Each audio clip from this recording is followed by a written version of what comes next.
YouTube, what the crap's going back? Or going back? I meant to say going on, and then I was gonna say welcome back to the Ashen Hall map, which is a really sweet map, and I was glad to see this 3v3 on it. Yes, a 3v3. I figured you all needed a 3v3. I like to try and splice these in here so you can see different stuff. Check it out. So on one side we got elves, chaos, and Bretonnia, and on the other side we got Bretonnia, dwarves, and vampires. So no lore-friendly matches here per se, but just fun stuff. The elves have picked 2 Way Watchers and Orion, which is going to be a lot of fun. So Mel Gibson is on the battlefield, folks. Chaos has some Marauders, Aspiring Champions, and actually a line of Chosen, and then 1 Chosen with great weapons, a couple of Spawn and Kolek Suneater. The Bretonnian actually has quite a lot of infantry, though he does have some cavalry forces back here in the back. You can see that there are some Knights of the Realm, but they've spent a little more money on infantry than I would care to do with Bretonnia, and they've got Albrecht on a horse as well, which is another interesting choice. So in any case, there is a Skyhammer over here for the dwarf player. Grudge, or the Goblobber, is back here, and it is already wrecking. See how it's already routed a peasant bow? The debuff from the Goblobber is seriously strong. The Way Watchers are firing at a Graveguard and getting some pretty serious damage done, and then Orion's running around deciding who he's going to kill first, and he's also screaming freedom. Okay, no, that was a joke. You know, Mel Gibson, Braveheart, freedom. No, okay. Alright, I'm going to quit now, and we're going to move on. So the Skyhammer right now temporarily being driven back by these peasant bows, and you can see over here, these are just Knights of the Realm. And Knights of the Realm appear like there's 4 units of them, and they're appearing like they want to take on the Fey Enchantress, a Damsel Lore of Beast, and 2 Guardians, and I would highly recommend them not to take this fight. But let's see what happens. So 4 Knights of the Realm, 2 Grail Guardians with the Fey Enchantress for support. I do not think this is going to end well. Oh my gosh, that bomber just picked up 25 cavalry kills. Make that 36 cavalry kills. Nay, 52 cavalry kills. Wow. Yep, so that was probably not the best cavalry engagement for the Bretonnian player. Let's see what Orion's up to. He's over here throwing spears at this cavalry unit. He got some kills on it too. Look at that. He killed 4 of the cavalrymen with this giant spear. Good for him. Ooh, that bomb. Oh my goodness. No, not in front. Yep, there we go. That's what happens when you blob up in front of the Skyhammer. That was brutal. The Skyhammer's already got 114 kills. Ooh.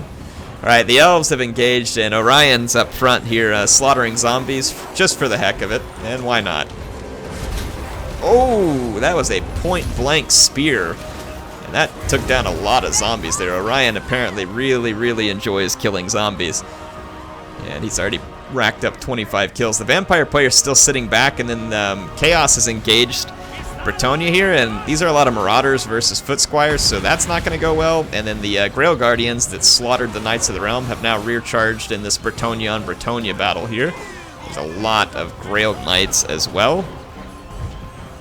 So the allied force of Bretonnia is going to get pooed on pretty bad over here. And the Dwarf Goblobber's back here with 80 kills, and then 52 in the standard Grudge Thrower. The Thunderers in the back, there were some Ulthar's Raiders who took some serious damage. But now we got a Peak Gate Guard, Warriors of Dragonfire Pass, Longbeards, a Rune Lord, and another Longbeard. 2 Longbeards being kept in reserve for some odd reason. And the Vampires are in the fight of their life versus the Wood Elves over here, and Orion's Bombardment ability is causing some pretty significant damage to the Vampires. There's Treekin and Wildwood Rangers coming in for support from the Wood Elves. This looks so good. This game does. Look at the Cairn Wraiths mixed in there with the Graveguard. Absolutely beautiful combat. And Orion is putting a serious beat down on the Vampires over here. He's racked up 68 kills. He is getting Spirit Leeched by none other than Manfred von Karstein on his skeletal steed there. So yeah, pretty sweet fight so far. Ooh, look at these Chillgeist. That is such a cool unit. You gotta love that. So some Chosen with great weapons gonna throw in here against the dwarves, but there's a lot of Foot Squires, and they seem to be doing a pretty good number than these Peak Gate Guard are in. The Skyhammer has not gotten a ton more kills. Looks like the regrouped or the Grail Guardian's now a little bit beat up, but they're wiping out the regrouped Knights of the Realm. There's a foot squire left back in the back, and then it looks like the damsel lore of life is was left back in the back as well. Just kind of see what's going on here. The rune lord up here. You know, the bad thing about units like Chosen, well, there's a couple of bad things about Chosen. Let's talk about Chosen real quick, actually, because it kind of pertains to this battle since they're in here. I feel like Chosen definitely needs some help. They're not as good as they should be, and it's mainly because they are far too easy to rout for being an elite unit. You look at Black Orcs, those guys don't rout easy. Same thing with, you know, I'm trying to think of another elite infantry that's right up there. I mean, like Dwarfs, they don't rout easy either. Like, so you take some of those units, but the Chaos Warriors and the Chosen, and look, here's a Master Rune of Wrath and Ruin, and it is going to ruin these guys. Chaos units are just too easy to rout, especially for supposedly being so big and scary and tough and end of the world and blah, blah, blah. So it does seem too easy, so I really wish that they would add immune to psychology to the Chosen units, all Chosen units. And then I have to wonder, too, if maybe they shouldn't get, like, a little bit of immunity to magic as well, so that it's harder to just use, like, stuff like Fate of Unit or Wrath and Ruin and other stuff on the Chaos units. Maybe that would make them too strong, I don't know. I think their stats are okay, but they're just so easy to pick off. Look at the hounds there from Orion. That looks so freaking awesome. This game is beautiful. Speaking of, by the time you're watching this, do not forget that they are announcing the next Total War. It is on April 1st. Some people are convinced it's an April Fool's joke, and I suppose it could be, a rather cruel one. But in any case, yes, make sure and go check out the announcement stream from Total War. So yeah, if you haven't watched that, or it hasn't happened already, definitely go check it out. I'll put my thoughts up on that tomorrow night, my time, so you all can see what I think about the announcement. I do not, I'll go ahead and tell you ahead of time, unless Creative Assembly were to send me something tomorrow, I don't know anything about this announcement. So, I mean, once it happens, or, you know, if they send me something tomorrow, I mean, if I get any extra information, I'll share it with you. If not, it's just going to be my thoughts on what they announced. Quite honestly, I can go ahead and tell you now, though, if it is a Warhammer 2, I'm super excited about it. And some people may be like, Air, we just got Warhammer. It'd be so much better to get a historical Total War. I see your point. And here's the reason why I'm actually really excited if it's another Warhammer. Well, there's two reasons. One is that Warhammer is a very good game, and I am very happy to pay for a sequel as long as it maintains basically the same... I mean, that's the thing, is that it should be extremely easy and successful to release Warhammer 2 because you already have a good game here. With a few tweaks, you just roll out another one with the new factions, and boom, you got it. And of course you can add some things to it to make it even better, but I'm saying you already got a solid game that to me, I would gladly pay for a sequel to this because I like it so much. Let's look at Orion over here real quick too. Orion is whipping up on Manfred von Karstein. And Orion has a ton of kills. He's got like 200 kills. Look at him throwing a spear here, point blank at Manfred, but I think Manfred's bigger worry is coming from behind. Oh! Sorry, Manfred. Maybe next time, buddy. Maybe next time. Anyway, so Orion has jacked up like 210 kills here. He's healed out, though, so it's no more healing. And yeah, look, the Chosen... Well, these were Chosen with great weapons, and they've done pretty good. They've gotten 138 kills. But I still think Chosen probably do need a little bit of a buff. Look at these Weight Watchers over here, still alive somehow. They went through a pretty good beating from some cavalry, I believe, earlier. Ooh, check out the hounds. Release the hounds. Orion's hounds are on the loose. Such a cool looking magic spell. It actually does pretty good damage when you get it into a bunch of blobbed enemies. So here comes some more Chosen that are engaged. The Warriors of Dragonfire Pass and these Longbeards. And then the Elves should be able to send reinforcements soon, but this is definitely a fight that the Dwarf... Wow, that bombardment from Orion. I don't know if it's going to do a ton to the Dwarves because they have magic resistance. These Chosen are going to get overwhelmed because they don't have great weapons. They'll hold, though, at least momentarily. Here comes Kolek. He's going to give him some support. Kolek's likely to take Thunderer fire from back here. Let's see if that happens. So Kolek gets in and starts really doing some smash, but yeah, he's going to start taking some pretty heavy fire. There are some Chosen back here that actually managed to get into the Thunderers, which is pretty impressive. Kolek's going to stay back, steer clear. Orion's still busy throwing spears at his enemies, because why not?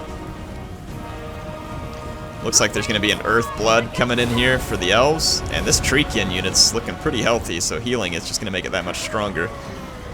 So the overall balance bar a little bit in favor of the home team here. And one other thing I want to discuss here is I get comments on every video now that's like, well, I already knew the team with the yellow around their banners is going to win. So people keep saying that, well, what can you, every time like the people in yellow, they win. I show you losses when I play, right? So like on the last live stream where I played battles, you guys got to see me lose on some occasions. Here's the thing.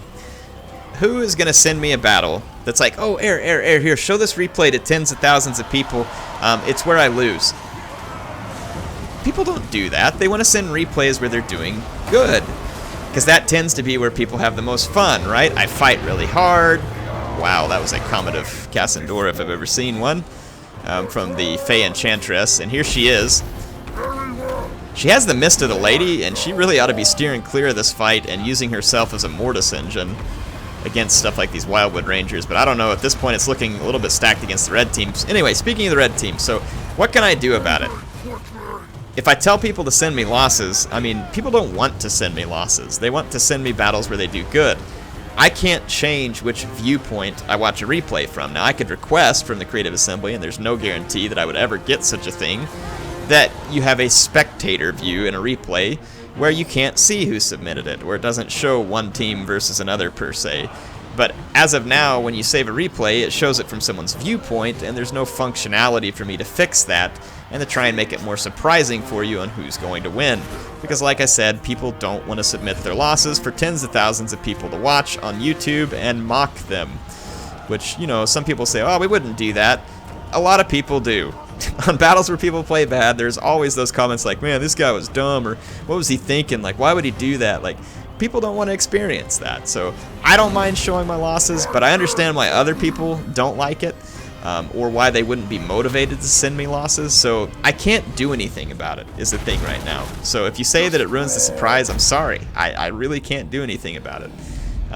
If people send me losses and it's a good battle, I'm certainly willing to show it to try and turn it into a surprise. And then with my replays, whenever I do put them up, then yeah, I might show my losses as well. So that's what I can do for you. That's the piece that I can control, but I can't control what other people send me.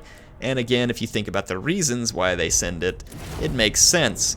So yes, hopefully that answers the folks who keep making those comments. You're free to make the comment, and it's fine. I'm reading your feedback, but what I'm telling you is there's nothing I can realistically do about it at the moment, unless there's been some changes made to the game.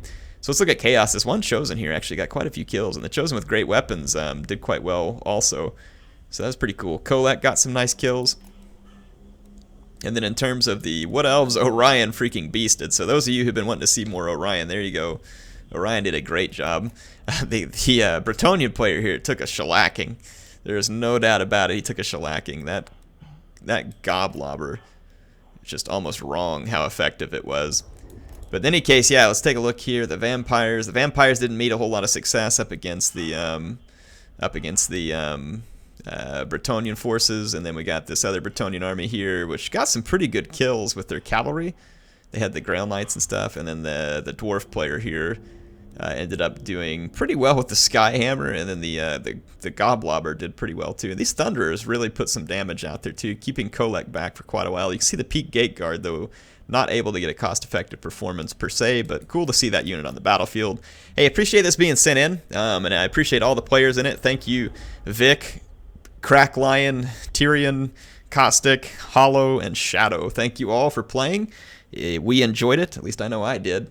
And I will see you back soon. If you enjoyed the video, please make sure to subscribe. It helps me out a whole lot. My logo's down in the bottom right-hand corner. You can click on it and subscribe. For those who have subscribed, thank you, and I hope you're enjoying the videos. I love making this stuff for you all every day. I really do. It's a pleasure for me, and I always look forward to it. Appreciate MSI sponsoring the build that I'm recording this with. HeirofCarthage signing out. I will see you on the battlefield next time.